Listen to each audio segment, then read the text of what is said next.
Salutations all, this is Christy Thomas, and this is the video lesson that coincides with identifying foundations of human communication. So for this lesson, we're going to discuss, and again, there is PowerPoint presentation and a lesson review, and those come from the publishers themselves about the textbook. So I'm just kind of doing a hit with a video lesson to kind of highlight a few of the information. We're going to discuss the 5 principles, and we're going to circle that. We're going to discuss it at the beginning of this video lesson, and then we're going to highlight it again at the end of the video lesson. We're also going to cover why do we even study communication, and then we'll move ourselves right into the communication process. And the communication process, I've already uploaded Word document that has several versions of the process, because there's been many communication theorists, scholars that have worked in depth on the process, you know, and given different diagrams. Some do it linear, some do it circular, some make it look like a little tornado. There are many different ways that you can illustrate it and describe it, but there's a basic building block. If you strip all the extras away, building block or bare bones of it, so to speak, of the process itself. And this process is the basis of all communication. So any communication course you may take, and that's including a public speaking course, this is the basis of it. And so many fields build on top of communications. A lot of lawyers and other fields take an extreme amount of communication courses, or they may also have a major or minor prior to getting the specialized law degree, because this is your building blocks. But anyway, let's wrap up what we're going to talk about here. Again, we're going to discuss the 5 principles. We're going to hit it on the beginning and the ending, come full circle, discuss communication itself, why we study it, all that goodness, and then the process. So, and like I say, those also Word documents on the process. And I also have some previously recorded video lessons just on the process that I probably will upload to discuss it some more. And I also upload some YouTube videos from a few different scholars and communication coaches that help also explain the theory, because I am a big fan of just putting all the information out there. Information. So, because sometimes we read or we hear it from one person and it may not be a clear picture for us. But if we have multiple venues or areas that it's coming from, it may click a little easier. And that's all. We all learn on different rates. We all input communication in different ways. So this is one of the ways that I'm outputting it to you. Okay, so let's get to it, shall we? The 5 principles that this lesson starts with, and that we kind of just wraps up this textbook in this course so efficiently. Now, if you see me looking off this screen, I have both my computer and the textbook and all of my notes around me. So like, I'm trying to coincide and make sure all my notes sound cohesive and not too jumbly, because sometimes I have a tendency to rant. As you will see throughout this course, I will ramble. I'll get on a tangent too. Anyway, so the 5 principles. The first one is being aware of communication with ourselves and with others. 2 is effectively using and interpreting verbal messages. The third one is using and interpreting nonverbal messages. Listening and responding thoughtfully to others is number 4, and number 5 is appropriately adapting messages to others. So that's pretty much this course in a nutshell. Just the cliff notes. There it is, folks. We will break this down even more so throughout this course. Verbal messages, nonverbal messages, the communications of ourselves, and then our communication strategies with others, and then also how to adapt our messages for others. The barriers, the little tips and tricks, all of that. So that starts us off. We're going to circle back around, but let's go ahead and get into it. Why study communication?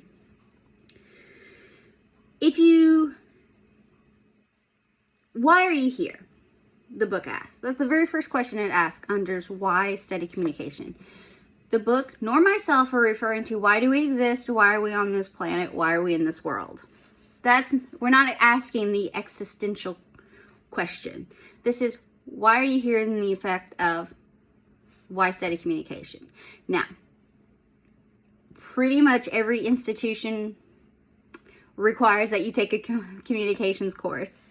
So that could be the straight answer. I'm here because my degree says I have to have what I want to be says I have to have this class. To get the degree I seek, I have to have a comm class. Communication. You ever think, why do I have to take a communication course? Communication touches every aspect of our lives. And what do I mean by that?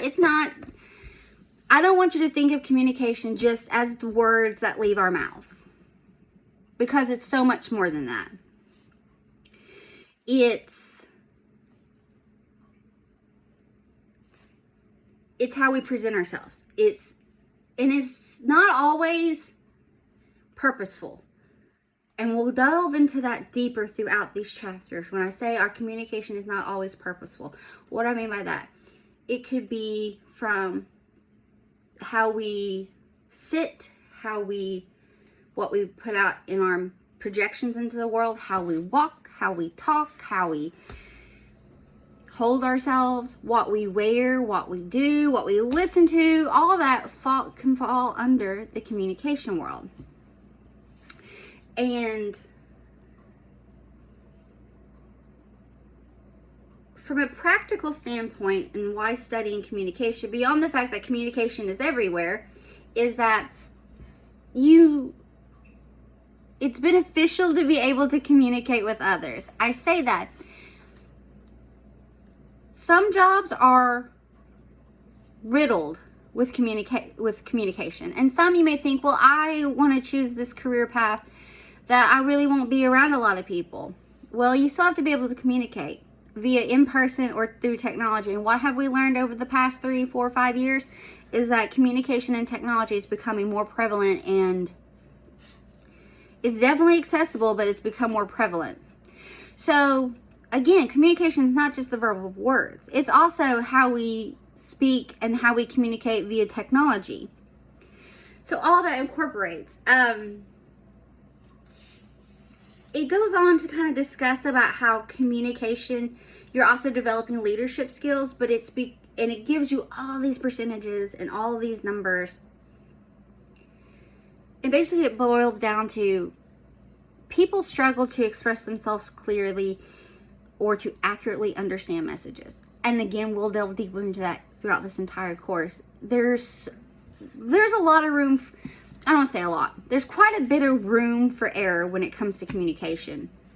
From tone, especially electronic media communication, or the EMC, which is electronic mediated communication. And then there's face-to-face, which is FTF. So if you ever hear me say there's a random, it's because that's my breakdown of it. So why study communication? Let's run back to that. There's to improve your employability. In a lot of jobs and a lot of careers, your ability to work with others and to communicate with others can hinder you, or it can elevate you. So by studying communication and learning and being able to put theories or ideas or terminology to our everyday, to me, communication is everyday. And when I do assignments from this textbook, I apply what we've learned from that lesson to real life application. Now, what do I say that?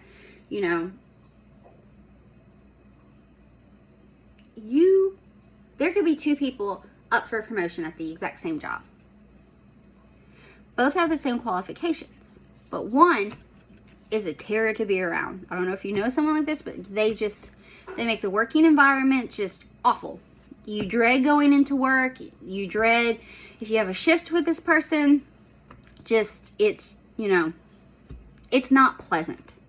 But then the other person with the exact same qualifications, perhaps they have the same degree, same qualifications, whatever the case may be here, they are equally matched for this promotion. So you have the one here that communicates ineffectively.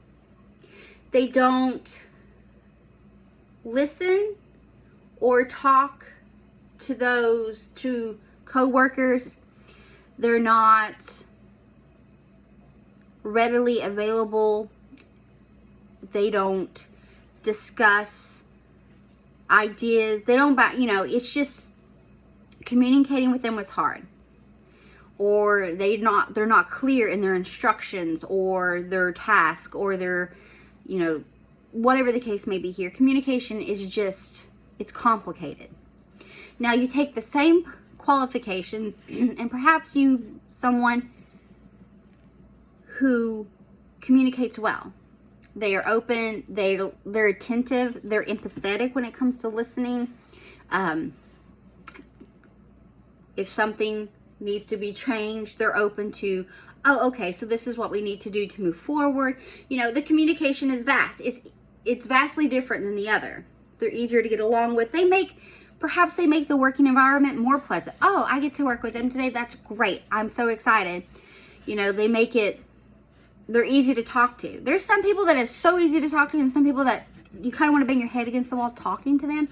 So in that respect of employability, probably the one that has the better communication skills, be it face-to-face, electronic world, small group, because a lot of jobs it's small group communication, because in small groups you're about 2 to 15 folks in a small group. Communication's easier, it's smoother, it's calmer. They'll more likely have the chance to move up with promotion. I know that was a really long drawn out way, but employability works. That's a reason why, to move up your employability. To improve relationships, well, it's pretty straightforward there. Be it relationships with your family members or your friends or significant others, or relationships that you have with coworkers. Studying communications will help us be able to improve our relationships, because we're able to not only give information about ourselves, but also listen. Because as we'll learn in the chapter for listening and responding, there is a difference between hearing and listening. So you can hear people, but are you really listening? So as we learn maybe things that aren't our strongest points in communication. And we can think of ways that we could, okay, in this instance, I don't want to hear. It's given us the ability to recognize how ourselves communicate and how we communicate within those dynamics. So we're improving our relationships with our communication. Like I said, that's pretty straightforward. Great way to go forth. And we discuss that even more so because, like I said, the relationships are not just your romantic relationships. It's relationships within your family, your friends, work relationships, peer relationships, school relationships, and personal. So there's so many levels of relationships that in our worlds. Also, they talk about it's improving your health. Good friends and intimate relationships with others help us manage stress and contribute to both the physical and emotional health. And I could see that for the simple fact that if you are having a rough time, a rough day, rough week, rough decade, being able to emote that to someone can be cathartic. Just having someone sit there and listen to you without judgment, without bias, just listen to you. That could be a really good friend. It could be a family member. It could be your spouse. Someone, and it helps us. It helps us mentally and emotionally. And sometimes, and I have a tendency for this. I will intake emotions and feelings, and I'll take them inside just so that I don't emote it out into the world. but then I eventually have a little mini breakdown and feel the need to air my grievances into the world. But it's cathartic when I finally get to do that grievance, and probably should do that more often than I do. See, and that's with managing relationships too. I know that about myself. I know what I have a tendency to do. But these are all reasons why we study communication. Communication is in our everyday life. It's also to help us improve our employability, to improve our relationships, and to improve our health. So those are different areas and ways that we can to study communication. Now, let's go ahead and move into the process. Okay, let's talk about the definition of communication itself as defined by our textbook. And this is the process of acting on information. So it's what someone says or does, and the responses to what is said or done. That's the process. There it is. Communication wrapped up in a box with a pretty little bow. That's what they're talking about here. That's communication. And the communications, with an S, is the methods of distributing messages to others through various channels. Channels? It's just how we give out the message. It can be face-to-face, as you're talking to a friend or a family member, whomever. It's face-to-face communication. There's also electronic media communication, which is emails, text messages, social media, all that, snaps, all that falls under channels as well. If you talk on the actual phone, FaceTiming, or old school and write a letter, that all falls under channels upon which we communicate. Okay, so communication is the process of acting on the information, and communications is how we deliver the message. So, in our course book, we focus on human communication, which is process of making sense out of the world and sharing the sense with others by creating meaning through the use of verbal and nonverbal messages. That's pretty straightforward. So just the communications with others. What we say and how we interpret what is said to us, or how we break it down. Communication is about making sense. This is where it starts off with, our text tells us. We make sense of what we see through experiences that we have. We identify patterns and structure. And communication is not just, like I said before, the verbal. Communication, when it's making sense in this sense, it's also our sight, touch, sound, taste, all that. We're making sense of the world around us in every meaning. Then it talks about making sense, and it talks about sharing sense, and communication is about sharing sense. We share what we experience with others by expressing by what we experience. Typically it's through words, facial gestures, and facial expressions. Music, art, and clothing are a way that we can convey how we feel to others. If you like something, you'll generally like shake your head, there'll be a smile, or if it's like something that tastes really good, oh my gosh, that tastes amazing. But if it's something you don't like, you might make a face, or you may spit it out, or you'd be like, no thank you. That's what I'm talking about when we're sharing our sense. In an extreme example of this is, you go to a funeral and most of the attendees are wearing dark clothes, black, to share the sense of mourning. That's a way through clothing perhaps we're in a good mood. I reflect a lot of what I'm feeling with makeup. I wear a lot of dark clothes, but I accessorize in bright colors with my hair, with my makeup, with my accessories. So I may be all black in like my shirt, my pants, whatever my clothing may be, but I accessorize vividly with my makeup, my hair, and my jewelry. Because I'm generally a jovial person. Whimsical, if you would. That's a way I can share, that's a way I communicate myself to others.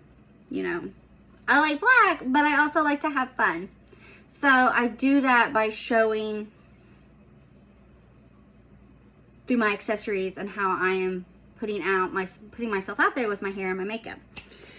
Then so we're making sense, we're sharing sense. The book then goes into talking about creating meaning, and communication's about creating meaning. And like I said, we dive deeper into all of this this semester, but we create meaning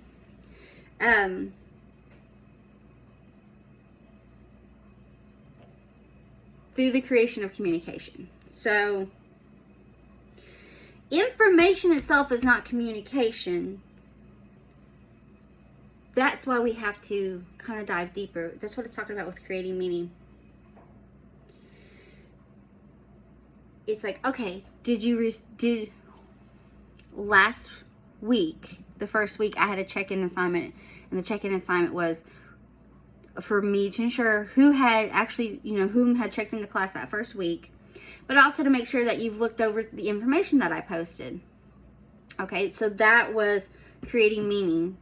I created meaning by creating that check-in. Tell me your name, tell me my name, tell me my email, and based off of what you saw here, or I'm giving your favorite food and giving, that was my way of creating meaning into that check-in assignment. But strictly from this, I just want you to get out that information is not communication. You can put the information out there, but it's communicating. So I put tons of information out there. I put out stuff for our course, our syllabus, our weekly, quick information, this and that. And each week there's lessons, and generally there's a video lesson, a Word document, a PowerPoint presentation. That's information. Information overload coming from me for that lesson. But a way for me to put meaning into it is with the assignment that I attach to it. Like, okay, based off of what you read and what you took from this chapter, I want you to apply blah, blah, blah, blah, blah. That's attaching meaning to the information that is given. All right, so we're making sense, we're sharing sense, and we are creating meaning. So messages themselves. The messages is straightforward. This is both the verbal and the non-verbal. Verbal, the words that leave our mouth, and non-verbal is pretty much everything else in between. Your facial, your tone, your proximity. I'll get into that a little bit deeper. But there it is. Human communication, folks. Human communication is making sense, sharing sense, creating meaning, and the messages themselves. Okay, so as we get into the communication process, there's a few characteristics I want to touch base on first before we get into the process. So communication is inescapable. What do I mean by that? There's a lot of messages out there not verbalized. Think about it. If you're at a store and you're trying to check out and you don't really want to talk to anybody, you're not making eye contact with people. Or maybe you're just smiling at kids because, kids maybe won't engage you as much as an adult would, or vice versa. But so many of our messages are not verbalized. How we present ourselves in a larger setting. In a classroom, are we open? Are we closed off? Or falling asleep in class? Not intended, not verbal, but definitely a message. It could be saying either you're bored out of your mind, you're tired, whatever the case may be here. No words have to be said, but a message is being sent. So communication is inescapable. It's there. There's so much that falls under the realm of communication is inescapable. If people watching is a fun activity, not a creepy way, but If you, not like intently staring at people, but if you notice folks, like many, many moons ago when we went out more and did more, I act like nobody leaves the house. I don't know why. But watching people interact, you can tell a lot of the dynamic of folks just based off of their nonverbal. Like, how are they standing? How are they interacting with others? That's what we're talking about with communications and inescapable. Communication is irreversible. What do I mean by that? Once it leaves your mouth, once you send it in a text or an email or whatever the case may be, once you put it out into the world, no matter how bad you may feel, it's there. Can't be taken back. A lot of celebrities are coming across that information that they tweeted, little remarks that they tweeted X amount of years ago, even though have since then been deleted, has come back. So keep in mind of that, folks. Communication is irreversible. Once it's out there, it is out there. You may truly regret the words or the information that you put out there, and you may feel bad, and you may feel horrible or extremely remorseful, but it's there. The damage has been done. Okay. Communication is not simple. It's complicated. I say that because there's, and I'm sure you've been in conversation with someone and there's been a misunderstanding over what has been said, over what's not been said, because remember, not all communication is verbal. And it happens extremely often in electronic media communication, which emojis and stuff like that help, the tone and be like, I'm joking or I'm mad. But there's so much room for error in communication because there's in between, we'll say with two people, there's at least 6 people there. And what do I mean by that? Communication scholar Dean Barnland put this out there. It's who we think we are, who we think the other person is, and who we think the other person thinks we are, and then what the other person thinks they are, and what the other person thinks we are, and then what the other person thinks that we think that they are. If that's not confusing, I don't know what is, and that's where the 6 people come from. So it's not just me and you, or you and them. It's who I think I am, who I think you are, what I think you think of me, what you think of yourself, what you think of me, and what you think I think of you. So if you take that into account, yeah, there is a huge,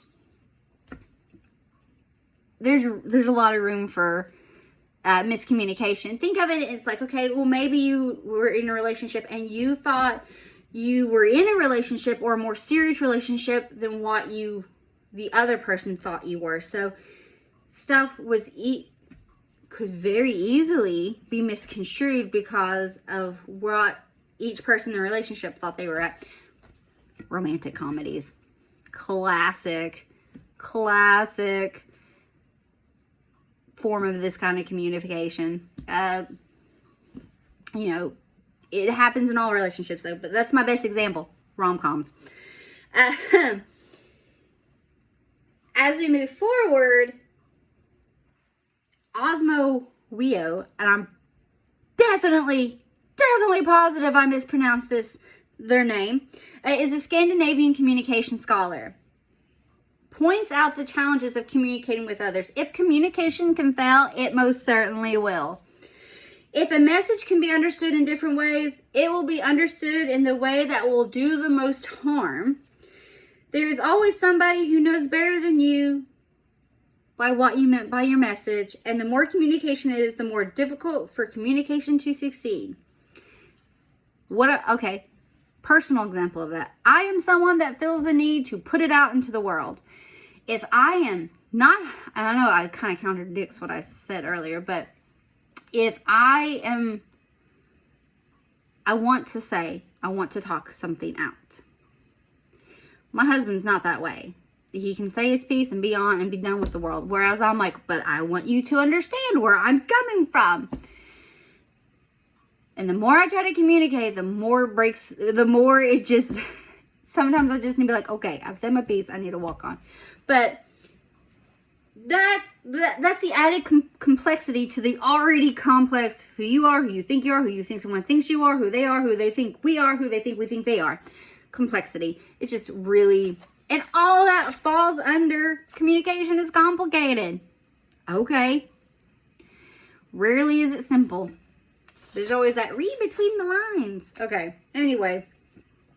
Communication, we're moving past complicated.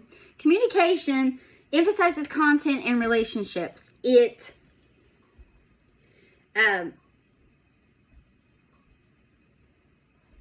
there's content dimension and relationship dimension. The book says that content dimension is the new information, ideas, or suggested actions that a communicator wishes to express what is said. That's just what they put out there. Relationship dimension is the aspect of communication message that offers cues about emotions, attitudes, and amount of power and control the speaker has towards others. How something is said. So content is what we say, and the relationship is how we say it. You will talk, even if it's the same message, you will talk generally different perhaps to your parents than you would to your brother and sister the same information, or to cousins, or to friends. And your friends also have different varying levels of how you communicate with them. You know, that's what we're talking about here. The content is what, and the relationship is how. Okay. And the last it talks about in this little world is governed by rules. So I say that this is information, it indicates the behavior that is required or preferred. Think of it, board games has rules. Some implicit, some explicit. So if it's explicit, it is written down. And implicit is that it's explicit is written down. For this class, the explicit policies and guidelines are in our syllabus. They're in the policy procedures of our classroom. That is explicit. That means you can go to it, pull it out and say, this is what they meant, or this is what I meant for you on this class, word for word. Implicit is not written down, but kind of everyone knows. And I'm going to use elementary school teachers in this example. So we talk one at a time generally in a classroom because it's implicit. Because as you were growing up and answering questions in class, one at a time. You raise your hand one at a time. That's implicit. Or perhaps it's, okay, certain card games. Certain people play games completely different than others, even though it's the same card game. And it's their variations of the rules. It's implicit. Some people, when they play Monopoly, you can buy any property the first go around. Some people implicitly play it where you have to wait to completely go around the board once, and then on your second turn, you can buy any property you want. Okay? I have a weird card rule for Rook. Normal game rules is that Rook itself is the highest, but how I learned to play was that the red 1 card can trump Rook or any card. That is implicit. That is not as far as I know, a rule stated in the card description itself. Anyway, so again, to wrap that up real quickly on the characteristics, is that it's inescapable, it's irreversible, it's complicated. It emphasizes content and relationship dynamic, and it is governed by rules. All right, so let's get to the process itself, folks. The process itself, communication. All right, this is where it breaks down. We have, like I said, some people put it linear, like direct. Some people put it circular because communication falls back. It goes never ending, whatever the case may be here. There is the source, which involves the encoder, and the encoder is the person giving the message. In this instance, I am the encoder. I'm giving you the message during this lesson. If you're talking to somebody, you're the encoder, whatever the case may be here. So you have the source and the encoder. The next is the message is sent. The message that is created is based off of experiences, ideas, all that is formed in the sender's head. They then send their message via channel. That could be face-to-face, that could be, text message, email, social media, whatever the case may be here, it's sent. So you pick your channel and it's sent to the decoder. The decoder then breaks down and decodes the message. So they apply what they know to decode the message. Now there can be a little miscommunication here, because what one may assume this means, something means a symbol or a word or a terminology or phrase, may not mean the same to the decoder. So here we go. Communication's complicated. They can either decode and then resend back to the original encoder, the source. And this is where I talk about communication in the circle. So if your sender's on one part and your receiver's on the other, this part here is the message in the channel. So it could be, and sometimes those channels can intermix. It can be face-to-face with electronic media thrown in there as well. So say you were with someone, you're like, hey, you want to meet up for dinner later or grab lunch? Okay, yeah, that's great. Well, where do you want to go?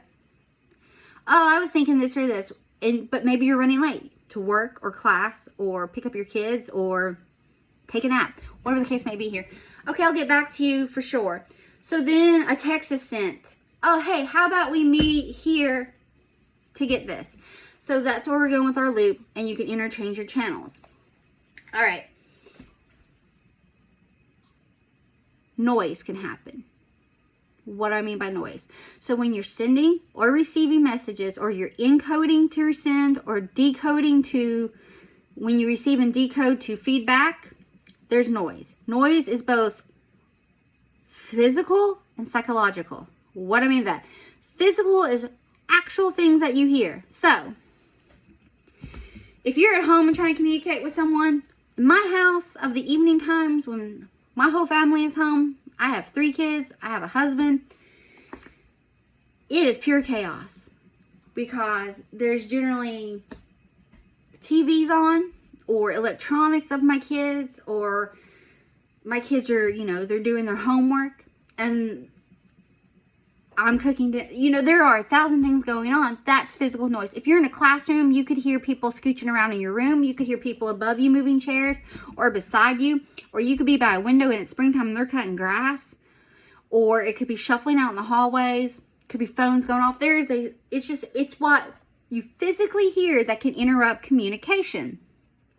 If you're at a restaurant, all that background noise. If your job, all that background noise. So anything that would hinder you physically in hearing is your physical. Now, psychological is everything on the inside. Some days we're just not feeling it. We don't want to people. We don't want to be out in the world. And that can hinder our communication, our ability to send and receive messages. Or it could, we're having a great day, or we're super sad or super bummed or super elated, or maybe we're thinking about, I have a test coming up at the end of the week, or I have a test in my next class, or I have to get to work at this time. How am I going to beat traffic? Or I have to pick my kids up at this time, or I got to cook dinner. I need to go to the store.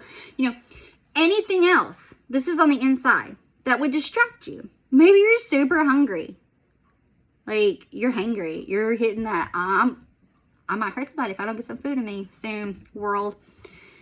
That will distract you. So, again, communication process. We have the sender, the receiver. They encode, and via whatever channel is chosen, they send the message. Noise. And then the receiver then takes the information, decodes it, and can feedback and send it. Again, we have noise interference. The channels can change, but that is your process. So that's why some people say it's linear. See, in our book, they have it as linear. Source, receiver, message, feedback. source, receiver, noise. That's what I'm talking about when some folks post it linear. But if you see here, there's two-way circular, and then there's linear where it just stops. And then there's back and forth. So there's different ways to go about it, but it's all the communication process. And again, I will post more about it as well.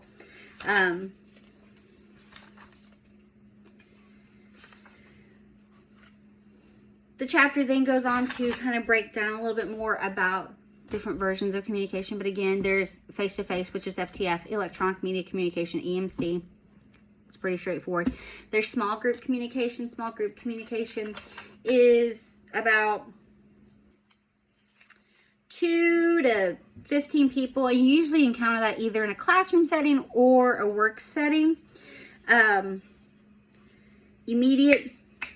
With today's technology, communications is a lot more immediate than what it used to be. And frequent communication the book discusses is the use of like FaceTime or Facebook Messenger or just instantaneous Microsoft Classrooms and stuff like that. My kids used Google Meets when we did NTI a few years back.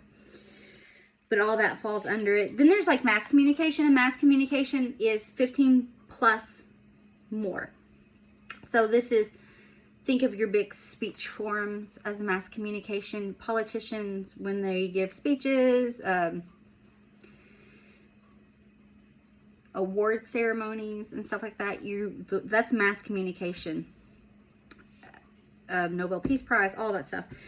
Graduation ceremonies is usually mass communication because of the audience. It's not just your graduating class, but your graduating class, your teachers, their families, Then the book also discusses comfortable communication, and that's really become way more prevalent in the last 4 or 5 years.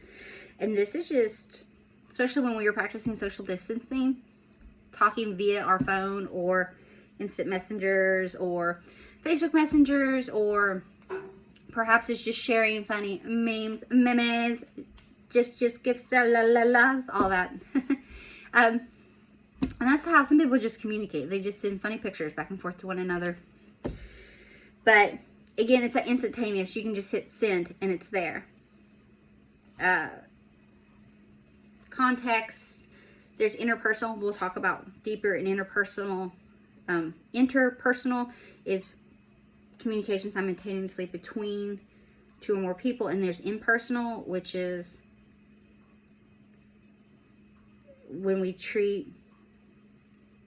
it occurs when we treat people as objects or when we respond to their roles rather than who they are as unique people. And that would be like an example is that in a restaurant, your server, you treat them as your server unless you get to know them. And a lot of people, they like to talk and they like to go, oh, so you're this. Anyway, group communication, we already kind of talked about that. And then a rising, in the last decade, a rising form of communication, it's health communication, organizational health communication. Organizational communication is the study of human communication as it occurs within organizations. Underneath that falls interpersonal, group, presentational communication, like work, presentations, meetings, pitches, all that falls underneath that as well. And then healthcare communication is the state of communication that has an effect on human health, and that has just become way more prevalent, and for good reason, in the last decade. So, to wrap up this lesson, again, and we're going to talk about it one, is be aware, principle 1, 2, 3, 4, and 5. 1, be aware of your communication with yourself and others. This is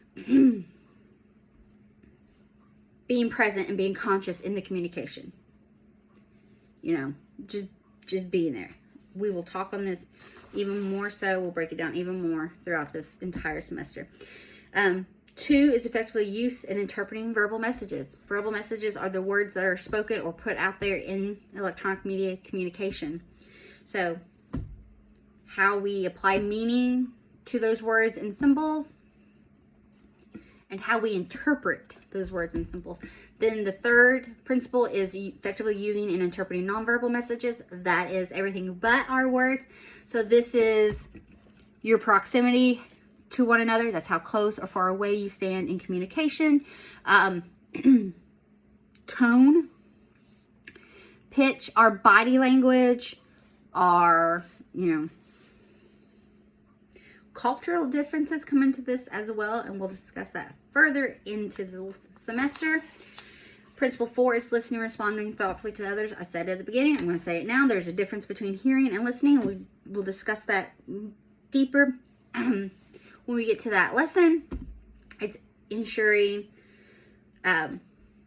if we are self-oriented, other-oriented, or are we a combo? Anyway, and then finally, appropriately adapting messages to others. We discussed that further in this lesson.